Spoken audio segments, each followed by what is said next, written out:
de ce matin en analysant maintenant un sujet d'actualité nationale, naturellement avec notre gars sûr, Kourouma, qui est en studio avec nous depuis un moment.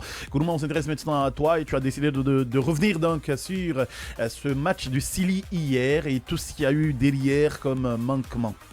Oui, manquement, d'abord, je l'ai dit depuis ce matin, depuis 5 h du matin, j'ai dit c'est vrai que le Sili a pris peut-être 3 points. Il faut quand même commencer par féliciter le Sili pour ces 3 points. Il dit c'est super bien que le Sili ait pris 3 points. Il dit c'était super bien. On avait besoin de ça. Décroché hier. Dans notre poule, on avait besoin aussi de cette victoire pour essayer de se relancer dans notre poule. Et ça s'est bien passé. On a vu que des joueurs quand même qui ont tenté pas mal quand même de revenir. De nous donner cette belle victoire ce score. à la dernière minute. Il a fallu que Naby Keita essaye de prendre cette décision parce que dans son interview, c'est ce qu'il a dit, qu'il fallait marquer le but et ça l'a motivé. Comme il sait bien le faire, il s'est dit qu'il faut prendre cette décision. Il a donné son ballon à son attaquant, qu'il a compris, qui a juste un peu glissé devant lui aussi. Et puis le but, c'était au fond du filet. Et là, c'était la joie totale. Et le stade était éblouissant. La joie de dernière minute. Oui, la joie de dernière minute où on était désespérés parce que comme j'étais au stade. Notre déception de dernière minute après. La joie de dernière minute, vous savez que c'est la joie la plus grande. C'est comme quand on dit le dernier de la classe après les résultats, il est plus content que le premier. C'est vrai, c'est vrai. Et c'était hier une joie de désespoir, mais transformée finalement en espoir. Donc la joie fut très grande et c'était une grande joie au stade du général Lansana Conté de Nongo. Mais l'autre côté aussi qu'il faut soulever, après la victoire, comme on le dit, après la pluie, le bon temps. Oui, le beau temps, hier c'était la victoire, mais il faut ça relever. Et beaucoup plus de manquements au stade Nongo. Ça nous a fait comprendre beaucoup de choses. Oui. Vous savez que avant que ça ne soit homologué pour accepter le match, il y a eu beaucoup plus de failles qui ont été relevées par la mission de la CAF et de supervision qui était venue pour homologuer le stade. Il y a eu beaucoup de manquements qui sont soulignés. Et d'ailleurs, cette homologation, ceci dit de passage, est provisoire. Provisoire, oui, justement, oui, c'est provisoire. Selon mes informations. C'était de voir, est-ce qu'on peut mais après, parce que les experts qui étaient venus pour voir, dans le rapport, c'était passable. On peut voir, peut-être à la suite, on peut essayer de faire des retouches et puis de revoir et prendre les recommandations en compte. D'accord. Mais hier, on a vu, nous, les Guinéens, les supporters qui étaient sur le terrain, on a compris qu'il y a beaucoup de failles qui ont été relevées qui sont vraies.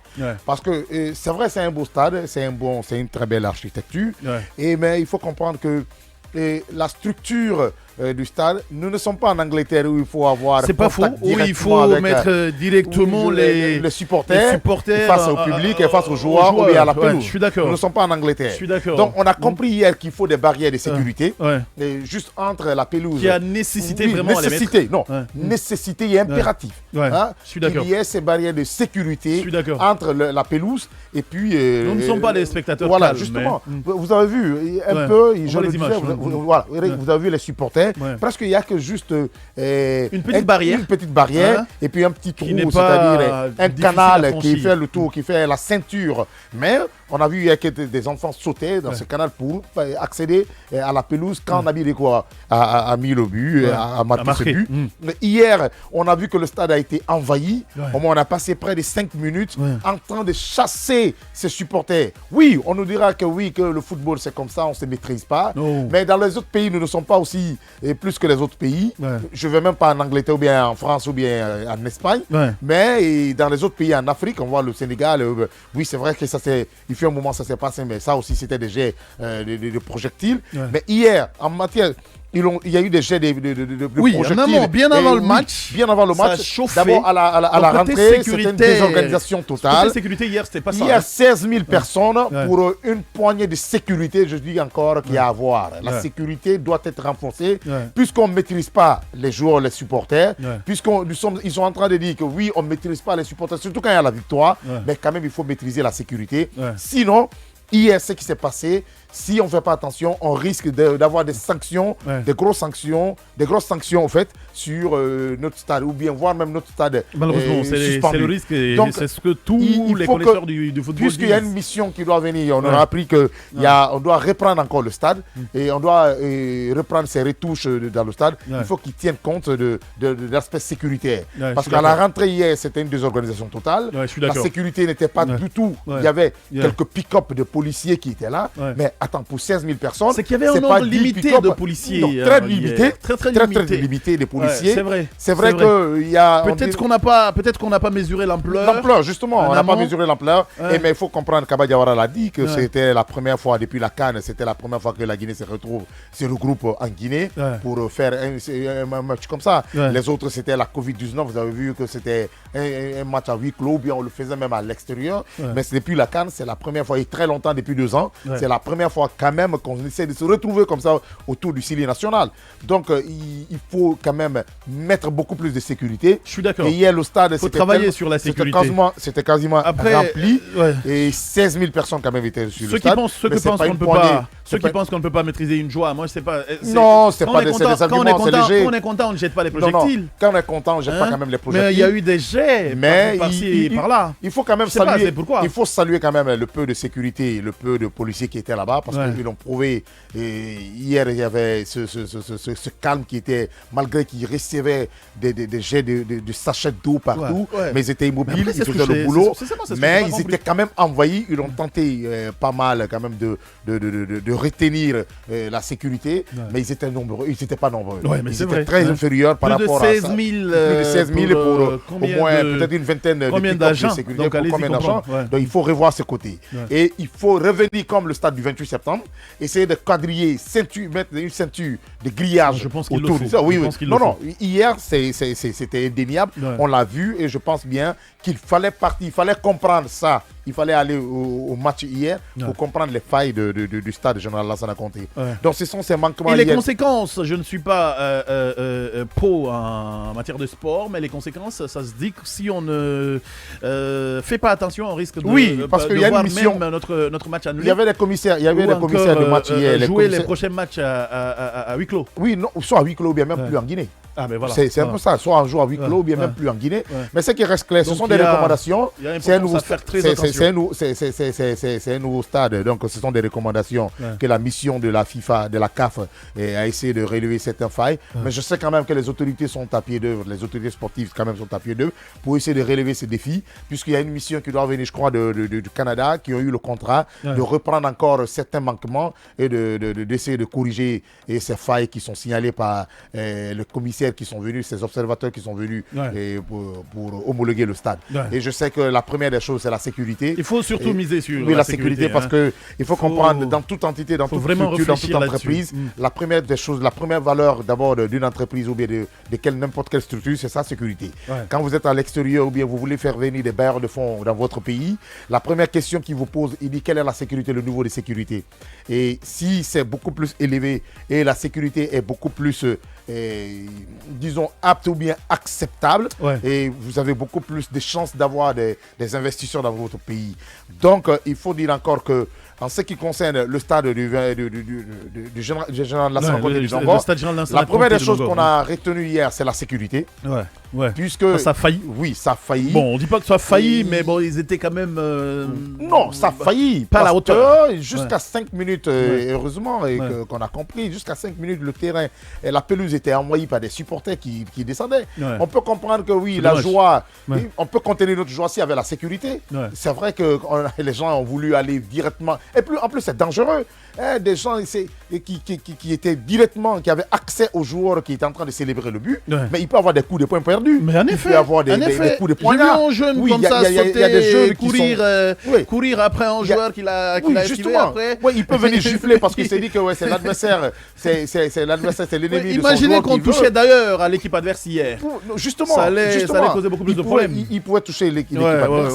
Donc il faut essayer de revoir ce côté. Il y a aussi lieu de sensibiliser les spectateurs. Il faut sensibiliser, c'est vrai. Et si, non, le stade. Il faut refuser des fois de voir ce qui se passe chez les autres. Oui. J'ai comme l'impression qu'on veut imiter un peu. Non, mais il faut imiter dans le bon sens. Ce qui se passe ailleurs. Non, il faut imiter dans le bon sens. Mais hier, ce qui s'est passé, il faut sensibiliser quand même les supporters. Nous sommes d'accord que quand il y a but, on ne se contrôle pas. Et hier, il fallait voir Moi, journaliste chroniqueur d'un grand média. Oui. Ah ben non, mais c'était pas ce journaliste qu'on voyait. C'était un supporter, un patriote qui était là, en train de crier, sautiailler, parce que c'est la Guinée qui a marqué. On était hors de nous. Ceux qui étaient sur la RTG, je ne sais pas si c'est une réalité. Oui. Mais j'ai appris après qu'il y a un cadreur qui allait débrancher une cabra. Ah oui, dans la joie. Parce que c'était le noir à la télé. Oui, justement. Les gens n'ont pas compris. Dans la joie, tu peux prendre les bras, les pieds, et puis ça touche des fils, et puis j'ai lu comme ça la publication du président de l'Urtelgui. Oui, non, c'est pour dire une fois que quand il y a le football, c'est cette joie. Et l'autre aspect aussi qu'il faut beaucoup plus soulever, c'est l'aspect côté politique social, hein, c'est-à-dire l'aspect politico-social qu'il faut relever dans ce que j'ai vu hier. J'ai vu hier que c'était une famille qui était autour du Syli national. Oui, quand on dit que la Guinée est divisée, je me dis c'est faux. Ouais, ça a toujours été comme ça, le football nous réunit. Cette union où tout le monde parlait que de la Guinée, tout le monde était fier autour de la Guinée. Quand on dit aussi en politique qu'il y a une division, il ne faut pas que les gens essayent de prendre ce mot division. C'est faux, nous ne sommes pas divisés. Je l'ai compris hier. Nous sommes des chroniqueurs politiques, nous sommes avec ces hommes politiques, nous les avons ici, nous avons des interviews. Il y a des propos de va-t-en-guerre pour se faire beaucoup plus de buzz, pour se faire beaucoup plus de militants. Mais je dis encore une fois, en regardant le match et le football, j'ai compris que la Guinée est une famille et nous sommes soudés autour de l'idéal qui est le bonheur de ces pays. Ce rouge, jaune, vert, je l'ai vu, je portais ces drapeaux hier sur moi et beaucoup de personnes portaient ces drapeaux. Enfants, filles, vieux, sages, tout le monde était au stade hier. Que ce soit toutes les communautés de la Guinée étaient représentées au stade et c'était main dans la main et c'était la comédie, c'était la joie. Il fallait voir comment les gens et les uns les autres se levaient pour se défendre. J'ai vu que oui, la Guinée, une fois encore, nous sommes unis. Nous ne sommes pas divisés. Et c'est au moment des élections qu'on arrête de nous embourber ces histoires de discours et de va-t-en-guerre pour essayer de nous mélanger. Nous ne sommes pas mélangés. La preuve c'est hier, le football, c'est la parfaite illustration que la Guinée est une famille et nous sommes unis et indivisibles autour de l'idée qui est le développement. Parce qu'on était tous derrière le développement de la Guinée. Donc ça fait... Ce développement, hier, nous avons vu ce football qui est en train de partir. Et généralement, quand il y a des fêtes, il faut voir les discours sur les réseaux sociaux partout. Tout le monde a mal au cœur parce que c'est le pays qui est en branle. On est en train de voir ce pays face à d'autres pays à l'international. On se dit pourquoi la Guinée? Tu vois que les gens sont écœurés quand il s'agit de la Guinée, surtout quand il s'agit du bonheur de la Guinée. Quand c'est touché, c'est toute la Guinée qui est touchée. Alors une fois encore, c'est l'autre aspect que j'ai tiré. J'ai vu, j'étais là ému, je me suis dit oui, c'est vrai que nous pouvons. Mais ça a toujours été comme ça, le football nous a toujours ça doit être alors, réunis. Ça doit être alors un exemple. On devrait le mettre en avant et ça oublier doit des être fois, un exemple pour les politiques et pour tout le monde, pour les gouvernants. Ça doit être un exemple pour tout le monde pour dire que oui, que nous pouvons. C'est vrai que Kamal, toi et moi, aujourd'hui nous pouvons avoir des idées qui partent pas sur le même schéma, mais ça ne veut pas dire que nous allons brûler ces pays à cause de nos idées. C'est vrai que je peux dire, Kamal, ce que tu dis, c'est pas bien. Argument contre argument, on peut se tirer l'un vers l'autre, mais il ne faut pas penser toujours que nous sommes en train de brûler dans cette maison. C'est faux, une fois encore, elle est fausse. C'est dit. Merci beaucoup, Kourouma. Merci à toi. Et vive au Syli national de Guinée. Bravo, Syli national.